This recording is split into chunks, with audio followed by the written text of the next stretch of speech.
12, good time to reflect on the year. And in reflecting on the year, I'm reflecting on more of my New Year's in Japan and what I've done for past New Year's, and got to think about a few adventures, and some in Japan, some not in Japan, mostly in Japan. But I want to relate a few of those and then what I'm doing for New Year's this year. Yes, a couple years ago when I was down in Wakayama, I went home for New Year's. I went back to Colorado and hung out with some friends. And New Year's was good to see some people, but the usual, everyone's drinking and having a good time, and it was good, but I wasn't really in touch with a lot of people. It felt okay. The most exciting thing that year was we drove by some drunk who had passed out in the snow. He crashed on his bicycle and passed out in the snow. When I dragged him out of the snow pile, he was not in any condition to be surviving the night, and so had to call the police at 2 in the morning and get them to pick him up, and he was mad about probably getting thrown in the drunk tank and probably getting a citation for it, but probably saved his life at the same time, so that was good. And then the year after that was the first year I spent in Osaka, and that one was a big party down at Osaka Port, and my girlfriend at the time, this really cool girl named Yuko, was working late. She was a travel agent, probably still is a travel agent, but she was working late, so she showed up late, and it was a 33rd floor, the night view, and you could see the fireworks over at different places going off, Universal Studios, and then at least 2 other places had fireworks that you could see from the building, a big party upstairs.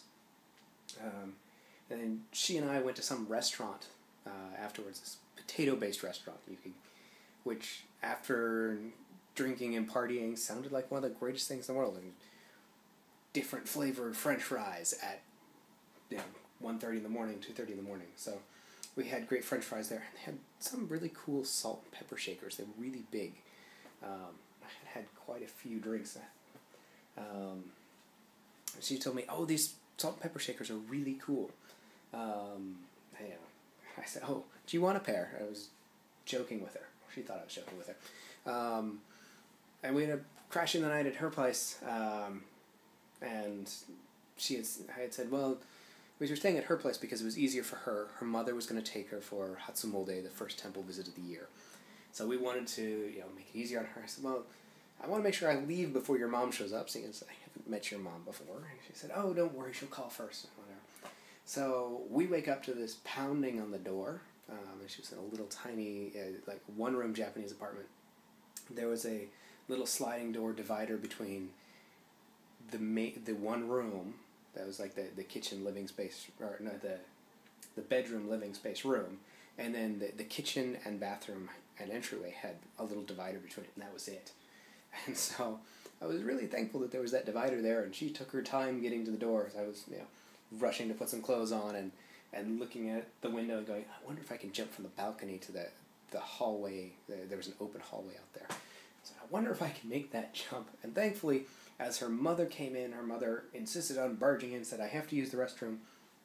So she jumped in the restroom, and as soon as she was in there and closed the door, Yuko opened the sliding door and ushered me out as quickly as possible, grabbing my shoes on the way out. So starting the new year barefoot on someone's steps, running away from their mother, it felt really weird to have a 30-year-old woman kicking me out of her house because her mother didn't want to have her mother find me in her bed. Very, very odd way to start the new year, but I really did enjoy that. I thought it was incredibly funny afterwards. So these last few years I've just spent with friends. It's actually been getting smaller and smaller each year. Smaller groups of people, usually with my friend Seth and his girlfriend. They're always watching the Japanese TV special, which is it's probably starting. It's 6 o'clock now, so it's probably starting in 6:30 now. It's going to start in a half hour, and it's this 3 to 4 hour broadcast of maybe it's 5 hours, just TV stars and singing and comedy, and it's enthralls so many Japanese people and the spectacle of the evening, and it's so boring to me. I don't keep up with enough Japanese TV and comedy to care when these guys make all their inside jokes, and I don't get all of it.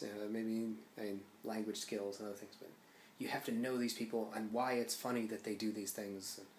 You really have to watch TV a lot in Japan to get it. So that's usually lost on me. They're usually pretty well into that. The last year we did play a lot of card games. That was good as well. But this year I'm gonna go visit a friend who's actually one of the restaurant owners that I know. Older guy who just said, "Hey, stop by sometime this break." His kids live in California and one up in northern Japan, so he's just quiet on his own. He said, "Oh yeah, stop by. I'm making osechi ryori, the end of the year food for so many people, and he's actually off delivering that right now. But I'll make something up. Come by." And so I said, "Yeah, sure." I told him I'd bring by a bottle of wine. We'll hang out and probably leave there reasonably early, just make it a quiet night, quiet finish off at home. But for the new year, I decided, really want to start the new year with a fresh feeling. I want to have a day that's just turn everything off. I'm going to cover my clocks. I'm going to leave my computer off, leave my phone off. I don't think I'm even going to use the microwave for the whole day. So just read, relax, cook, but nothing, lights aside, I'm going to try and do nothing electronic for the whole day. Realizing how dependent I am on electric things, right here now, YouTube, watching too many videos and so much information out there. So I'm just going to have a day shut off from the whole world, which I hope will be nice. My friend Dave recommended that I document it with a video, but that also goes against it. He said, well, you could do just that with the camera.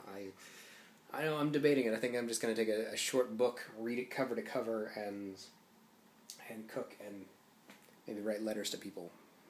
Analog letters, not emails. I'll just do that and relax for the day. I also got to finalize some plans tonight, because on the 2nd, a couple of us are heading off to the onsen and at a little town that also has a brewery. This time in Osaka Prefecture. So, anyways, have a wonderful 2012.